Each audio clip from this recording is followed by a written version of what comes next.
Assalamu alaikum everyone. Welcome to Womania ATF with another new vlog. I hope you all are pretty good. गर्मी का season हो और किसी घर में भिंडी ना बने ये थोड़ा नामुमकिन सा लगता है।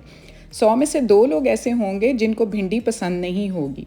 भिंडी सिर्फ टेस्ट ही नहीं रखती बल्कि लेडी फिंगर इसको इसलिए भी कहा जाता है कि इसके बहुत सारे बेनिफिट्स हैं जो हम लेडीज़ अवेल कर सकती हैं।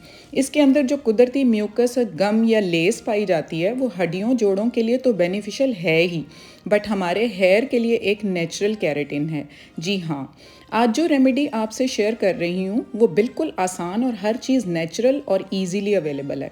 सिर्फ 3 चीज़ें चाहिए इसके लिए। सैलों से हम 1000 का नहीं बल्कि हज़ारों रुपए का हेयर केराटिन करवाते हैं जो बहुत एक्सपेंसिव तो है ही, बट बीइंग केमिस्ट्री ग्रेजुएट मुझे पता है कि इसके साइड इफ़ेक्ट्स कितने हैं। इसमें मौजूद केमिकल्स आपको वक्ती लुक्स तो दे देते हैं लेकिन जितना आपका हेयर डैमेज होता है you can't even imagine that. तो स्टार्ट करते हैं। सबसे पहले हाफ कप हम चावल ले लेंगे, उनको हम 1 कप पानी में सोक कर लेंगे और 3-4 घंटे के लिए इसको इस तरह से पड़ा रहने देंगे। चावल आपको पता है कि कोरियंस ने इस चीज़ को इतना वायरल कर दिया है कि चावल हमारे हेयर के लिए, स्किन के लिए कितने अच्छे हैं। और अब इतनी रेमेडीज़ आ गई हैं कि बाज़ार के ये केमिकल्स तो लेने की ज़रूरत ही नहीं। दूसरी चीज़ है भिंडी का ये हेड और टेल। तो भिंडी 1 किलो मैंने ली, आज मैंने पकानी थी तो इसलिए मुझे ये तो मुफ्त ही पड़ गया और घर के चावल निकल आए। तो इस तरह से हेड और टेल मैंने वेस्ट नहीं किए, तो उनको मैं अपने ये हेयर केराटिन के लिए एक इंग्रेडिएंट के तौर पे यूज़ करने वाली हूँ। तो 1 किलो भिंडी में से जितने निकल आएंगे आप उसमें से हाफ़ जो हैं वो यूज़ कर सकते हैं। तो चावल जो हैं अब 3-4 घंटे के लिए सोक हो गए। अब ये देखें टूटना शुरू हो गए हैं, दैट मीन्स कि अब ये रेडी हैं। तो एलोवेरा तो घर की चीज़ है, अगर मेरे तो घर में मौजूद है, अगर आपके पास नहीं है तो आप बाज़ार से जेल भी यूज़ कर सकते हैं। बट कोशिश करें कि ये तो इतनी ईजीली अवेलेबल चीज़ है कि नेचुरल ही यूज़ करें तो बहुत ही अच्छी बात है।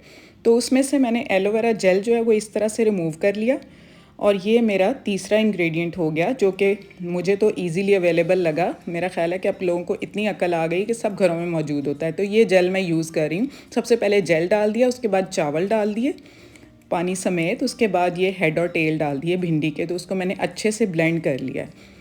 ब्लेंड करने के बाद उसकी ये पेस्ट मैंने जो है पैन में डालकर, नॉन स्टिक पैन आप लें उसमें डाल लें और उसका हंगाल जो है उसमें भी 1 कप पानी डालकर उसमें डाल दें और जस्ट एक बॉयल दे दें। और बॉयल के दौरान आपने मेक श्योर करना है कि आप उसको हिलाते रहें ताकि नीचे स्टिक ना कर जाए। तो ये गम सी होगी, ये आपके चम्मच को छोड़ेगी नहीं। इस तरह से इसकी कंसिस्टेंसी हो जाए कि इजीली अप्लाई हो जाए हेयर पे। तो अब ये होम हेयर केराटिन रेडी है अप्लाई करने के लिए। तो आप ये मेरी बेटी के बाल देखें कि उसने जो है अपने बालों का इतना रफ़ यूज़ किया है कि उस बिल्कुल केयर नहीं की, उसकी वजह से उसके बाल इस तरह हो गए हैं। बालों की लुक इतनी फ्रीजी, रफ़, ड्राई और अनमैनेजेबल लग रही है जो कि कुछ इन्वायरमेंट, समर, गर्मी, तपश और लू की वजह से भी है। बालों को नहाकर ड्राई किए बगैर टाई कर लेना ये सबसे ज़्यादा फ्रीजी हेयर की कॉजेज़ हैं।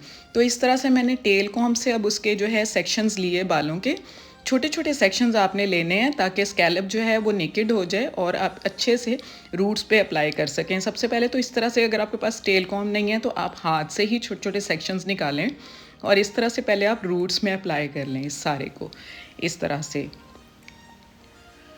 तो रूट्स में अप्लाई एक तरफ से आप कर लें। ये एक तरफ से मैं आपको सर दिखा रही हूँ, अब दूसरी तरफ से भी आप इसी तरह से ही अप्लाई कर लेंगे। अब आधे सर में इस तरह से सेक्शंस लेते जाना है और अप्लाई करते जाना है। और छोटे छोटे सेक्शंस लेने का फ़ायदा ये होगा कि सारे सर की रूट्स में अप्लाई हो जाएगा ये केराटिन, क्योंकि इसमें जो एलोवेरा है वो बहुत ज़रूरी है आपकी रूट्स के लिए। तो जब सारे में अप्लाई हो जाए उसके बाद हेयर की टिप्स के ऊपर लगाना बहुत ज़रूरी है। ये इसके भी 2 मुंह निकल आते हैं तो इसकी भी ये बड़ी अच्छी रेमेडी है। उसके बाद ये इसको आप टाई कर लें हेयर को कैचर से और 3-4 घंटे के लिए इसी तरह रहने दें। उसके बाद आप शावर ले लें, लेकिन शावर लेना आपने बॉडी पे, इसको नहीं डालना ताकि आपको एलर्जी ना हो जाए। तो ये है उसके बाद की लुक और आप you can't even believe that कि इतना अच्छा इसका रिज़ल्ट है। और एक बात, आप कोई भी होम रेमेडी अप्लाई करें अपने ऊपर, आपको एक दफ़ा में रिज़ल्ट नहीं मिलेगा। आप कोई 3-4 दफ़ा उसको यूज़ करें, हफ्ते में कम से कम 2 दफ़ा इसको करें और 1 महीने बाद आप देखना आप दंग रह जाएंगे कि आपकी हेयर के साथ कितना अच्छा रिज़ल्ट आता है। और ये जो है मैजिक हुआ है मेरी बेटी के हेयर पे, कोई भी नहीं मानेगा। अगर आप नहीं मानेंगे, ये देखें ज़रा, इसके सेक्शंस बिल्कुल लगता है जैसे विग लगाई हुई है। इतने अच्छे इसके बाल और इतनी अच्छी शाइन और हर बाल सेपरेट है कि मज़ा आ गया देखने में। और ये मैंने इसको अभी फ़र्स्ट टाइम अप्लाई किया है। इसके बाल हैं तो वैसे स्ट्रेट ही, लेकिन इसके बालों पे ये देखें कलर कितना अच्छा आया, शाइन कितनी अच्छी आई है, और बाल सारे बिल्कुल सेपरेट हो गए हैं जैसे कि आर्टिफिशियल बाल होते हैं। तो इंशाल्लाह ताला आपका भी रिज़ल्ट ऐसा आएगा। और ये मेरा अपना अप्लाई किया हुआ है। और अब मैं आपको बता दूं, अगर आपको ये रिज़ल्ट ना मिले 3-4 दफ़ा इस रेमेडी को करने के बाद, तो आप मेरा बेशक अनसब्सक्राइब कर दें चैनल। और अगर आपको कोई रिज़ल्ट मिले तो प्लीज़ स्पेशल आइएगा और मेरा चैनल सब्सक्राइब कीजिएगा। तो अपना बहुत ख्याल रखिएगा। Stay fit, stay healthy and अल्लाह हाफिज़।